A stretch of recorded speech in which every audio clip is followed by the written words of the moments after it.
Graças e paz a todos.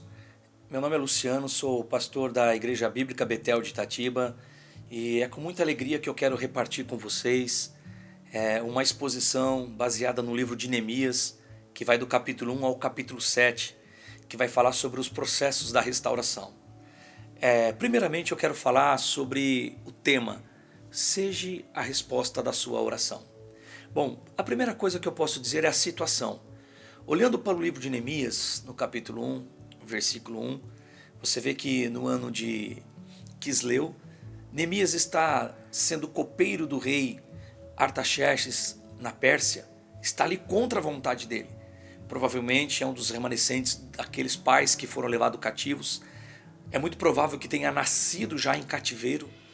E Neemias se interessa em saber qual é a situação do seu povo. Qual é o estado do seu povo? Pois o seu povo já voltou, já tem aproximadamente aí uns 90 anos mais ou menos que já voltaram do cativeiro.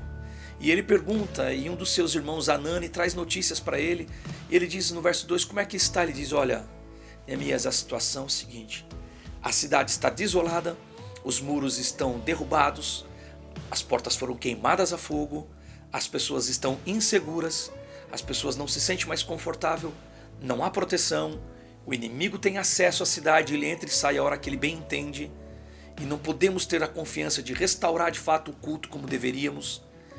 E Neemias, diante dessa situação, ele vai ter algumas atitudes. Ele poderia ficar indiferente diante de tudo isso, porque afinal de contas ele está confortável, ele é copeiro do rei, ou seja, ele é o ministro da defesa, ele é aquele que prova a taça de vinho que o rei bebe, é ele que prova a taça com todas as bebidas e com todas as iguarias que o rei come também. Todas passam por ele, não é apenas uma função simples, é a função de alguém de extrema confiança do rei. E Neemias, diante dessa situação, você vai ver que ele se pôs a chorar, a lamentar, a orar e a jejuar. Ele sente a dor do seu povo. Neemias, ele se identifica com os seus irmãos. Ele não vê o problema dos seus irmãos como um problema que não diz respeito a ele. Embora ele está confortável, mas como poderia eu estar confortável e os meus irmãos estarem como estão? De forma alguma.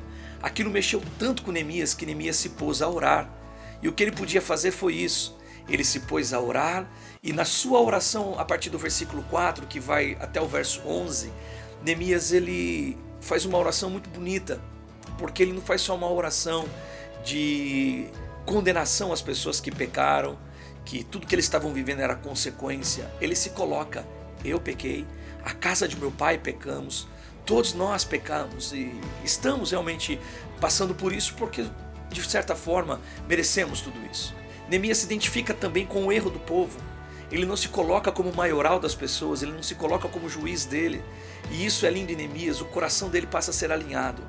E o que eu começo a entender é que Neemias pediu tanto a Deus para que Deus levantasse alguém. Senhor, levante alguém para que possa mudar essa situação. E olha só, a gente olha para isso, parece que imediatamente as coisas acontecem. E quando você vai para o capítulo 2, o versículo de número 1, você vê que no mês de Nissan, ou seja, mês de Quisleu, foi quando chegou a notícia e imediatamente ele se pôs a orar. No mês de Nissan é quando ele está servindo o rei vê o semblante de Neemias triste e pergunta o que aconteceu, como é que você pode estar me servindo com um semblante descaído desse? E Neemias abre o seu coração e diz, como não ficaria triste? A cidade dos meus pais, onde está o sepulcro dos meus pais, está destruída, seus muros estão derrubados, suas portas foram queimadas a fogo, a situação é desoladora, o meu povo está em sofrimento, como eu não posso sentir a dor do meu próprio povo? Aí o rei diz para ele, pede-me o que quiseres. Se você olhar o versículo 8 do capítulo 2, a parte C, e o rei deu tudo quanto Neemias pediu. Porém, se a gente parar para analisar, a gente vai cair numa questão hoje que as pessoas estão vivendo. Nós estamos diante de situações onde os muros foram derrubados, onde as portas foram queimadas, onde as pessoas estão vivendo um sofrimento, e existe uma promessa de imediatismo à nossa volta, seja espiritualmente falando, seja em todos os sentidos, promessas toda hora. A toda hora eu vejo propagandas de mude a sua vida em 30 dias, 12 passos para mudar a sua vida, 21 dias para você ser uma nova pessoa. E essas promessas imediatistas que só frustram mais e mais.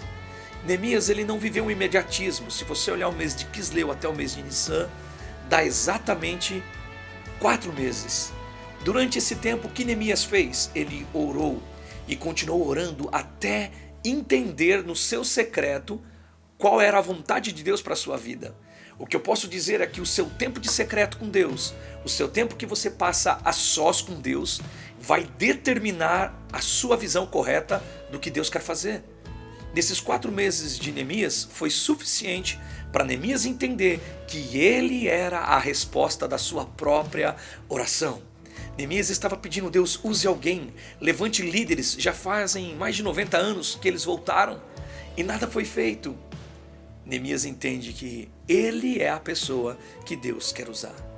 Muitas vezes você pode estar orando para Deus mudar o seu casamento, você pode estar orando para Deus mudar a sua esposa, para Deus mudar o seu esposo. Você é a parte importante que Deus quer usar para isso. Não ore para Deus mudar alguém se você não estiver disposto a ser a ferramenta que Deus quer usar. É o que eu aprendo primeiramente, Neemias. Neemias, ele é a resposta da sua própria oração.